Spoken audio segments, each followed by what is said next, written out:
Most people don't know that France is the only nation in the world, other than the United States, whose Navy operates a nuclear-powered big-deck aircraft carrier.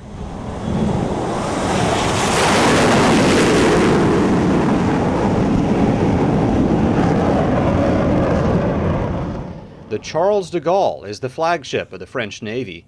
I went aboard the de Gaulle in the Mediterranean in late 2006, and I was stunned by the similarities between this French ship and its American cousins.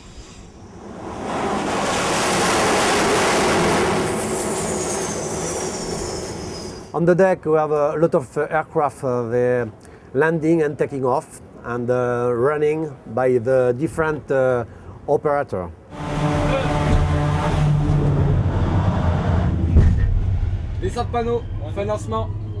I also met 3 American officers working aboard the de Gaulle in various roles, and they told me there are deeper similarities as well. I came over here in 1995 on board the Foch before we started the French program to try to see if there were any differences between the way the French operated and the U.S. Navy operated. The bottom line was there was none. We work together all the time. You'll find U.S. aircraft landing on the Charles de Gaulle, and you'll find French aircraft landing on the American carriers. I feel right at home here. There is absolutely no difference.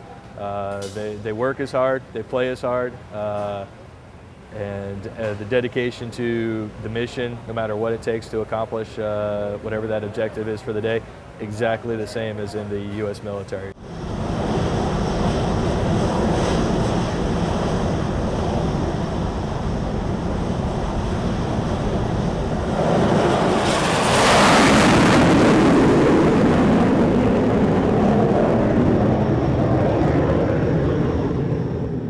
Actually, they've accepted me with open arms and helped me as much as they can. You have to take it as a sailor's a sailor, and this is where I'm serving, and they're my brothers, and you know you fight till the end, you know, with whoever you are, and I think they feel the same way.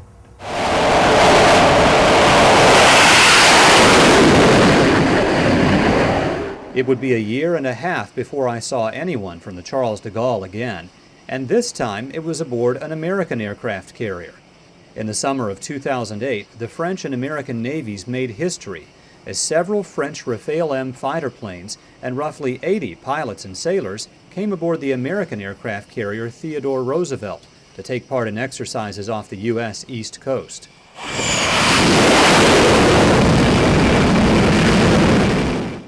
In this first ever joint operation, the French pilots, air crews, and planes were fully integrated into an American air wing, planning and flying missions together.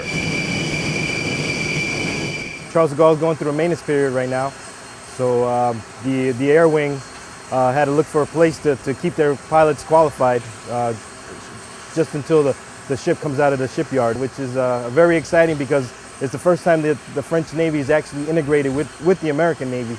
Not just a couple of traps and a couple of shots. They're actually integrated with the air wing and doing exercises with the air wing. So it's a very interesting time for the French Navy and American Navy as well.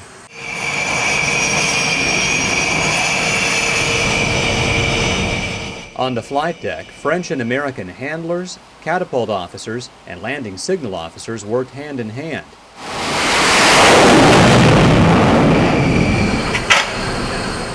And the French Rafale fighters certainly made a big impression below decks in the hangar bay. Oh, it was awesome. Looks real fast, feels fast, seat's nice. Because when you just look at them, it's kind of overwhelming, you know, there's something you haven't worked on before, there's something you haven't seen. So when you actually get to talk to the guys that maintain them or the guys that fly them, you feel a little different about them. On sera vers 18 000 pour l'altitude de ravitaillement et on descendra vers 250 nœuds pour le ravitaillement. Je vous en renverrai en manœuvre. In the squadron ready room of VFA 31, an American Super Hornet fighter squadron playing host to the French officers, French and American pilots worked side by side every day to plan missions and simulated strikes. Le rendez-vous, c'est un rendez-vous type porte-avions. It's been fantastic. It's been fantastic. You know, even though we go through pretty much two different pipelines, I think being a jet pilot is universal. Pretty much same characteristics, same likes and dislikes, and we have a lot in common, more in common than we think. They're super professional, and they definitely have a mission in mind with everything they do, and I would trust them. I would say that the aim for me on this deployment here was to show that we can land we don't put a mess on an aircraft carrier that is US. We can do some spare parts here, do some repairs.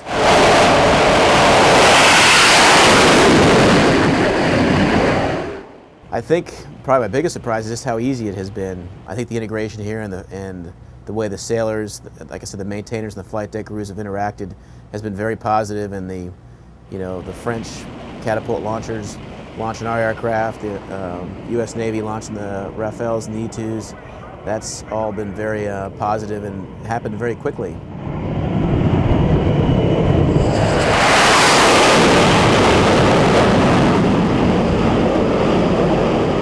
With each passing day and each successful mission, the French and American sailors and pilots grew more comfortable working together, and thoughts turned to the possibility of using the skills they've learned again in the future. Well, as long as we're allies, then we're going to be working together, for example, on fighting the war on terror. So if we're out in the Persian Gulf, for example, working with the French aircraft, it's nice to know their capabilities, it's nice to know how they operate, and it's nice to know their mentality on how they operate in theater. So yeah, it's great to be out here with those guys just to see what their mentality is. But I think we all respect, both sides respect what we do, and I think now it's even more transparent that the American Navy has actually seen the French pilots working with, as pilots. So I think now the United States has a better understanding of what the French do. It just opens up a whole lot of doors for everybody, and everybody to see that we're all in the same game. We all want to do the same missions.